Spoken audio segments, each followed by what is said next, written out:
Awesome.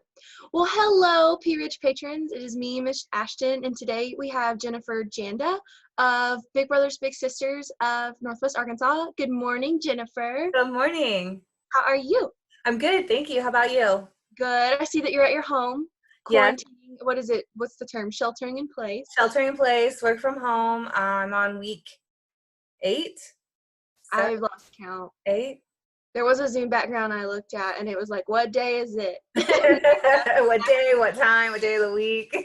Yeah, that's accurate. So tell us a little bit about Big Brothers Big Sisters and what they offer to our community.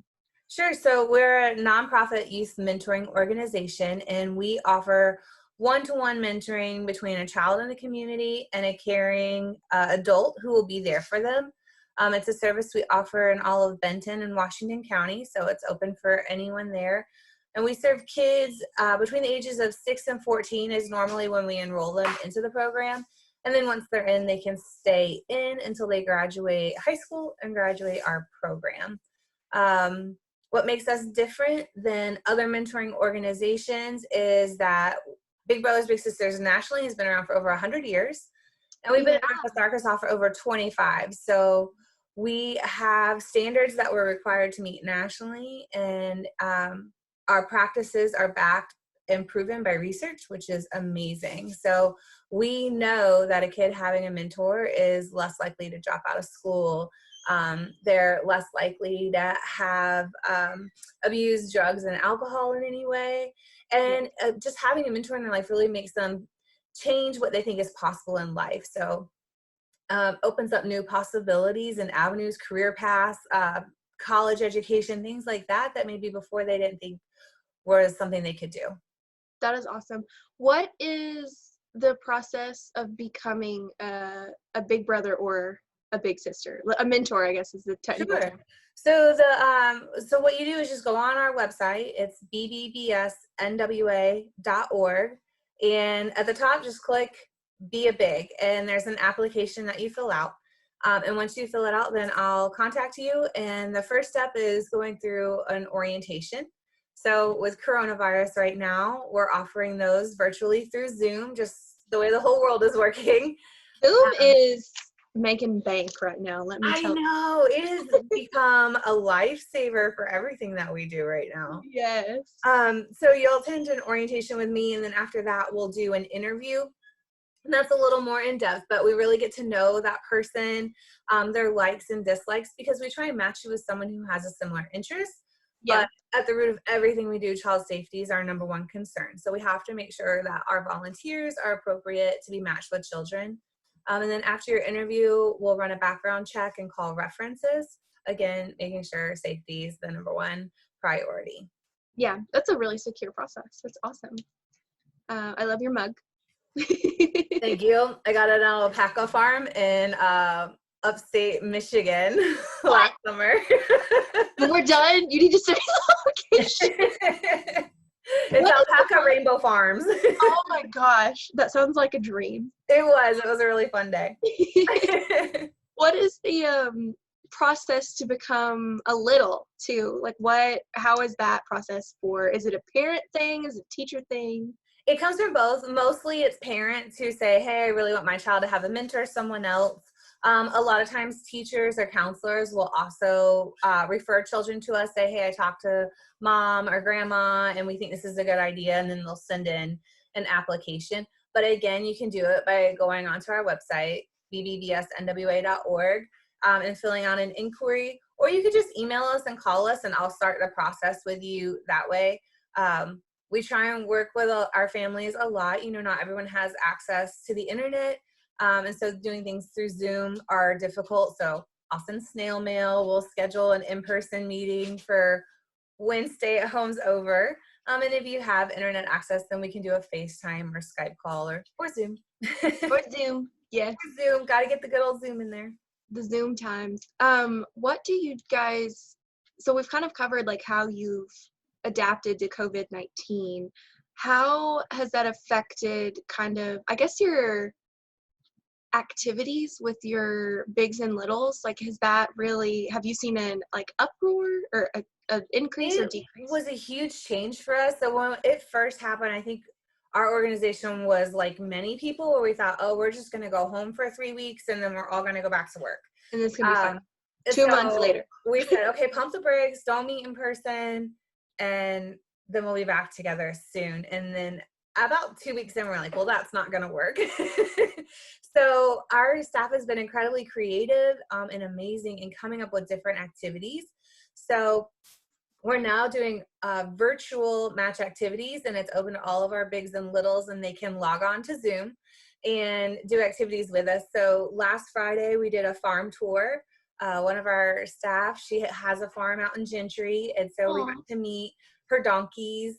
She has one senior citizen donkey named Jack, and he wears a hat, and the barn cat came through, and it was so fun. And the cows then they wanted to be on camera too, so her cattle come through as well. And that's so wholesome. It was really neat. And then next week, one of our match sport managers, she is an amazing Puerto Rican lady, and she's going to do a cook at home segment and do a traditional Puerto Rican dish. And we're sending Learn some culture. Yes, we're sending out the ingredients early so everyone can log on and cook together. We started doing bedtime stories on Monday nights. So this coming Monday, I am up to bat for reading, and I'll be reading Agatha's Feather Bed, another Wild Goose story, which is one of my favorite stories. Yes. And it allows for a lot of good character voices, which is my favorite part of children. As a librarian, you have to have character voices or you don't get hired. I know. We moved recently, so I couldn't find a lot of my books, but Skippy John Jones books are my favorite too, because you can do such great voices with that. But I couldn't find my Skippy John Jones book, so I found Agatha. We're going to do Agatha.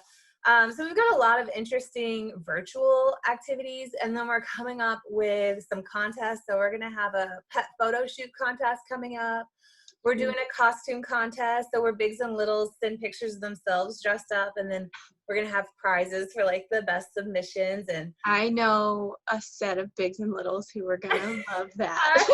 I think they will kill it. Yeah, one of our big sisters is a librarian at Pea Ridge, and her little just did the 80s makeup photo shoot, and they are hilarious. They're great. We hear about them daily. I think Alex's experience as a librarian has really set herself up for success as a big sister, because she's already so creative. They did a puppet show, made puppets, and did a puppet show. It's in the library. It's in the back. That's amazing. Yeah, so we're just trying to be really creative and different. I live out at Beaver Lake, and so we're trying to toy with how I can do a live Zoom while kayaking the caves on the bluffs. I haven't figured out that technology yet without syncing my computer. Well, also, like, if you take your phone and you're in the water, like, that's a lot. That'll be cool, though. If you can pull that off, that'll be awesome. Yeah, so we're just trying to come up with different things to get people involved and engaged. And I saw a meme the other day about how you do great for like 3 days, and then 2 days you just hit a low. And so I think we're all cycling through that, where we feel like we got the hang of it, we're doing great, and then it hits again, and you're like, this is so hard. And so it is mentally challenging for everyone at this time. And we know, I mean, our kids are really feeling it. They're not in school, they're not with their friends. Parents are stressed. I mean, even my house, it's stressful here. My husband, he is only home 2 days a week now because of this, the way his job is going. And so it's hard on my son, not seeing his dad all the time. And it's just, people are losing jobs. It's just really stressful for everybody. So anything we can do to support our kids, to encourage our kids, to check in on them and have their bigs there for them, then that's what we're going to do. That's awesome. How are you guys adapting, like, in the office? Has your job become more difficult? It sounds like you guys are doing amazing things. Yeah, we're doing pretty good. Everyone went to work from home 8 weeks ago. I don't even know anymore.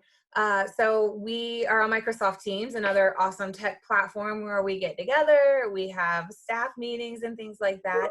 The biggest challenge that we have had is fundraising. We had to cancel and postpone 3 major fundraisers so far. And we do the majority of our fundraising in the spring and summer. So it's really impacted us. But again, we have such a creative team. And so coming up with ways to help do the fundraising, we're toying with some different virtual platforms, some things to do live once this is over. We're still planning on our community Bowl for Kids' Sake. So anyone who wants to support Big Brothers Big Sisters can make up a bowling team, and we'll be at Fast Lanes in Rogers. Yeah, and so everyone will say, okay, my team's going to raise $100, and that money is going to go to Big Brothers Big Sisters, and then we're all going to bowl, and we rent out the bowling alley and just have a blast. We have pizza, drinks, and bowl and network. And then if you want to bowl and you're just like, man, I don't know 8 people to be on a team with, let us know, and then we're making teams too. Oh, that's awesome. Yeah. That's amazing. What's the date for that? Hold on, I knew you were gonna ask me that. That is July 8th at Fast Lanes in Rogers. Oh my gosh. I will definitely. We should have a Pea Ridge librarian team. That is literally what I'm thinking about right now. That's hilarious. That's a Wednesday? Yep. Yeah, totally. Yeah, and it's from 5 to 8, so it's not too late, but you guys can all go after work and hang out, so that'll be amazing. Finally, as the world kind of reopens, because I feel like that's what everyone's talking about right now, like what are our plans in the future? How are you guys gonna adapt? Because I know that there was no contact, but now it's up to the discretion of the little's parent whether or not they can meet in person. How do you guys kind of have like a plan in place for slowly? I think with everything with coronavirus, it's changing week by week. So just this week we said, okay, if you guys want to meet, follow the governor's precautions, and it's at the discretion of the parents what the parent's comfortable with. And so going forward, hopefully we'll see this pass us by and everyone will be able to get together. Because we've been hit so hard for fundraising, we normally do match activities in person every month, but that's wiped out our budget for the year. So we'll probably continue with the virtual match activities and continue just be creative in that space if we can't find things that are free for people to do. Because there's nothing in the budget for it, but we hope to get everyone together soon. So things like our big summer party are probably not going to happen this year, and that's a huge bummer. We're all it's sad, but there's so many good things coming out of it too, I guess, out of Corona. Yes, that is upsetting. I love the Mr. Rogers quote where his mom told him always look for the helpers. Oh, yeah. And I really have seen that a lot during this. Our community has really banded together to support us, to support everyone in the community. We've had so many food pantries and drive-up places for our families to get food and supplies and resources. It's been really amazing. Oh, yeah. The way everyone's come together to support everyone. Our teachers are doing an incredible job supporting kiddos right now. I could not be a teacher right now. I have family members who are teachers, and they're superheroes. They are. One of my son's teachers, I always check in on him because he's got a 3-year-old and an infant. Oh, God. His wife has to actually go into work, and so he's teaching and has 2 babies at home. And I'm like, are you okay? How are you doing? Thoughts and prayers. I'm worried about you. And he's like, I'm fine. I'm like, okay. That's funny. Well, Jennifer, it has been wonderful hosting you today. We were so sad that we couldn't host you at the library, but this is awesome that we were able to do it virtually. Yeah. I will make sure our patrons are able to access the Big Brothers Big Sisters website easily. Perfect. I'll definitely get the word out about the fundraising. Yes. Because that sounds awesome. And I hope you guys are staying safe. Thank you. Until next time, you may be hearing from me. This sounds awesome. That sounds great. Yeah, we'll have maybe we can do a battle of the libraries and get a bunch of librarians involved. Listen, we're awesome. So that would be Throw that'd be in the challenge, throw the gauntlet down. yes, that'd be amazing. All right. Thank you so much, Ashton. Bye, Jennifer. Bye. Stay safe. Thanks.